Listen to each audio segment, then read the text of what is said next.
ഇന്നത്തെ സിനിമാ വാർത്തകളിലേക്ക് ഇവർക്കും സ്വാഗതം. ഹൃദയം എന്ന സിനിമയുടെ ബ്ലോക്ക് ബസ്റ്റർ വിജയത്തിന് ശേഷം വിനീത് ശ്രീനിവാസൻ സംവിധാനം ചെയ്ത അദ്ദേഹത്തിന്റെ ഏറ്റവും പുതിയ സിനിമ വർഷങ്ങൾക്ക് ശേഷം എന്ന സിനിമ കൂടി ഇന്ന് പാക്കപ്പ് ആയിരിക്കുകയാണ്. വിനീത് ശ്രീനിവാസന്റെ സംവിധാനത്തിൽ പ്രണവ് മോഹൻലാൽ, ധ്യാൻ ശ്രീനിവാസൻ, നിവിൻ പോളി, അജു വർഗീസ്, കല്യാണി പ്രിയദർശൻ, ബേസിൽ ജോസഫ് തുടങ്ങി ഒട്ടനേകം താരനിരയുള്ള ഒപ്പം വിനീത് ശ്രീനിവാസൻ കൂടി അഭിനയിക്കുന്ന സിനിമയാണ് വർഷങ്ങൾക്ക് ശേഷം. ഇന്ന് ഡിസംബർ 20 പുലർച്ചെ 2 മണിക്കാണ് സിനിമയുടെ ചിത്രീകരണം പൂർത്തീകരിക്കുന്നത്. ഇന്ന് ദിവസത്തിന് മറ്റൊരു പ്രത്യേകത കൂടിയുണ്ട്. ധ്യാൻ ശ്രീനിവാസന്റെ ജന്മദിനമാണ്.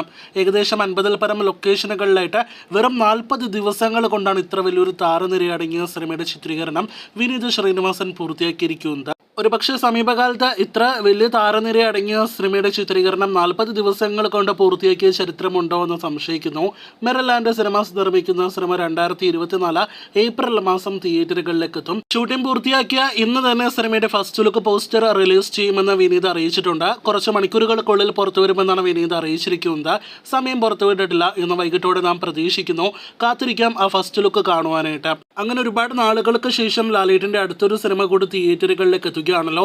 ലാലേട്ടന്റെ നായകനാക്കി ജിത്തു ജോസഫ് സംവിധാനം ചെയ്യുന്ന സിനിമ നേര് നാളെ ഡിസംബർ 21 തിയേറ്ററുകളിലേക്ക് എത്തുകയാണ്. ഒരു ക്വാർട്ടർ റൂം ഇമോഷണൽ ഡ്രാമ വിഭാഗത്തിൽ പെടുന്ന ലോ ബഡ്ജറ്റ് സിനിമ മികച്ച പ്രൊമോഷനോടെയാണ് തിയേറ്ററുകളിലേക്ക് എത്തുന്നത്. നാളെ സിനിമയുടെ ആദ്യ പ്രദർശനം കേരളത്തിൽ രാവിലെ 9:30 തന്നെ ആരംഭിക്കും.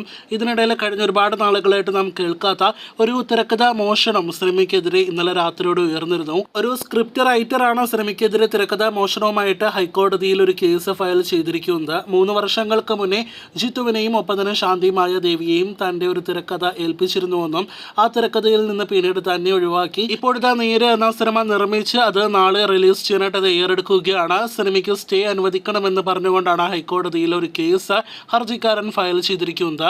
അതിന്റെ തീരുമാനം ഇന്നായിരുന്നു. ഇപ്പോഴത്തെ അല്പസമയം മുന്നേ 12 മണിക്ക് പുറത്തു വന്ന റിപ്പോർട്ടുകൾ പ്രകാരം നേര് എന്ന മോഹൻലാൽ സിനിമയ്ക്ക് സ്റ്റേ ഇല്ല എന്നാണ് ഹൈക്കോടതി നോട്ടീസ്. മുൻപും പല സിനിമകൾക്കും റിലീസിനോടടുക്കുമ്പോൾ ഇത്തരത്തിലുള്ള കോർട്ടുമായി ബന്ധപ്പെട്ട പല കാര്യങ്ങളും നാം കേട്ടിട്ടുള്ളതാണ്.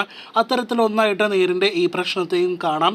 എന്തായാലും നേര് നാളെ ഡിസംബർ 21 തന്നെ തിയേറ്ററുകളിലേക്ക് എത്തും. അപ്പോൾ നമുക്ക് കാത്തിരിക്കാം സിനിമയുടെ റിലീസിന് മുന്നോടിയായി വരാനിരിക്കുന്ന അടുത്ത മണിക്കൂറുകളിലെ പ്രധാന അപ്ഡേറ്റുകൾ കേട്ട് കൂടുതൽ സിനിമാ വാർത്തകൾ കേട്ട് പ്രേക്ഷകർ കാത്തിരിക്കൂ.